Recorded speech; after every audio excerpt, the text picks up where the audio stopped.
Beech পারি আর রাজকুমারী গলায় চন্দ্রহার, দিনে দিনে বাড়ছে তোমার রূপেরই বাহার। কালো জলে কুচলা তলে ডুবলো সনাতন।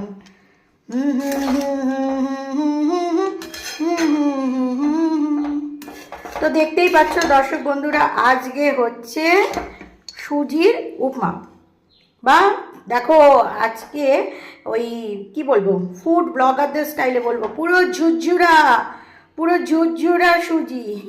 তো যাই হোক, আজকে ব্রেকফাস্টের নানা রকম ভেজিস দিয়ে তোমাদের দেখতেই পাচ্ছ আজকে উপমাটাই বানিয়ে নিয়েছি। তো এটাই আমি একটু টিফিনে নিয়ে যাব। তো ঠিক আছে, আর তার সাথে একটু শসা, একটু পেঁয়াজ কেটে নিয়েছি, বাস এই এতটা তো লাগবে না, তো এতটা নিয়ে যাব, ঠিক আছে।